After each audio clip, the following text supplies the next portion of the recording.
Good morning, friends. This morning session is dedicated to class 11, and we are doing the first fiction, that is The Portrait of a Lady by Khushwant. Well, let us talk about this story. It's a very realistic story.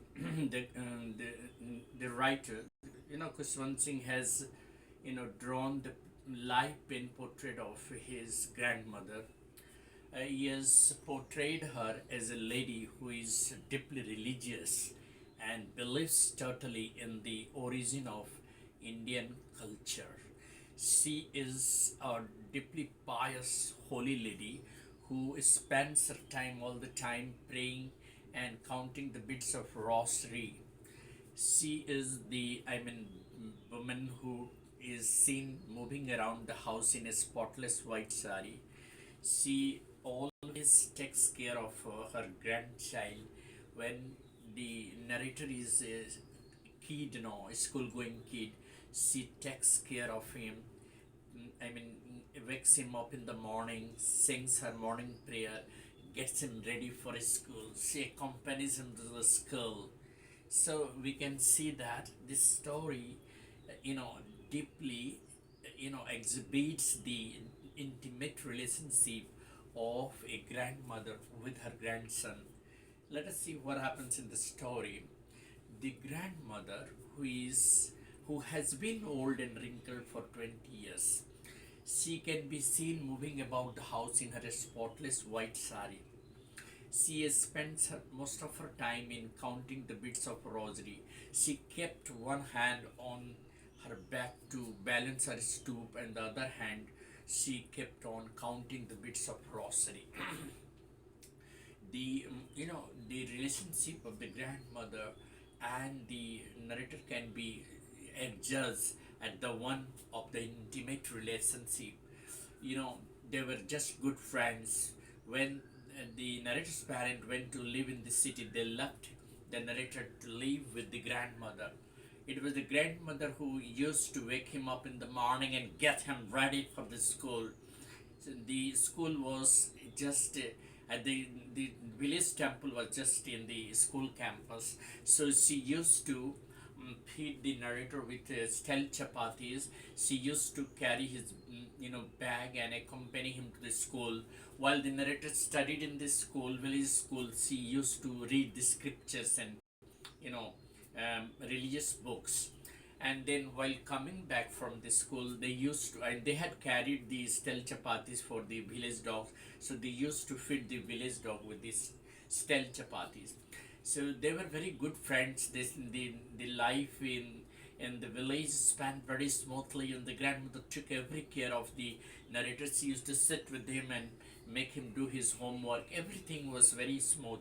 But soon the narrator's parent, you know, settled in the city, and they called her to come in the city.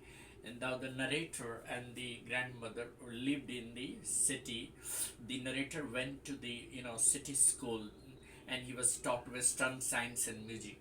The the grandmother now no more accompanied him to the village to the city school, because the narrator went by a motor bus. And that was the turning point in their relationship. A turning point came in their relationship. Now the grandmother and the narrator saw less of each other. While they lived in the same house, yet they saw less of each other. Years rolled by. The grandmother didn't like the new city school because there was no teaching of scriptures and God, and according to her, no education is complete without the teaching of religion and God. So she didn't like the teaching of Western science and music at that school. She believed that music is meant for harlots and beggars. So now this was the time when a turning point came in their friendship. Later on, after that, the narrator went to the university. He was given a separate room of his own. Now, the link of their friendship got snapped completely. Now they saw less of each other. Time rolled by. Now the narrator was to go abroad for higher studies. She went to the station to see him off. She kissed his forehead and blessed him. And perhaps the narrator thought it was the last meeting of the narrator and his grandmother.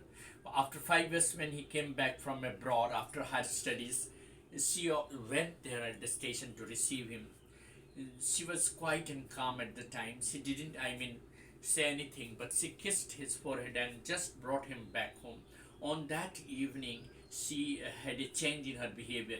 She didn't pray to God anymore. She just, collected the women of the neighborhood, brought an old drum, and she started beating the old drum and thumping the old drum and singing the and celebrating the homecoming of the warrior, her grandson.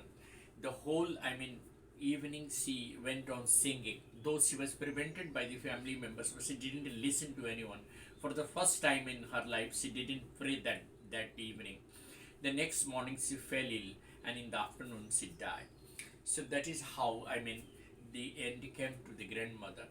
The sparrows whom she used to feed in the afternoon, and that was in half an happy hour she spent every day with the sparrows.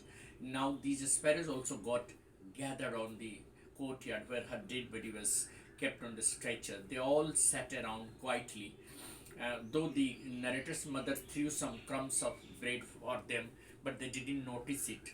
And when she was taken, her dead body was taken for cremation, they all flew quietly and mourned the death of the grandmother.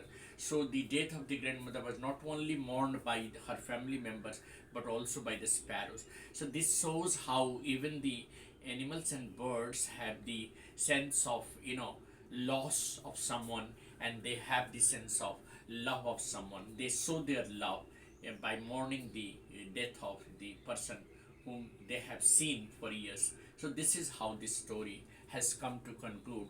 We come to realize that the relationship of our parents is the very intimate bond that is very delicate, and that gets snapped with a small, communication gap and the neglect that we show. So we should always remember that relationship is something which is a divine one, and we should take care of that. That's the story about. Thank you. And this is editing on channel is English by editing. Is English by editing. Thank you very much.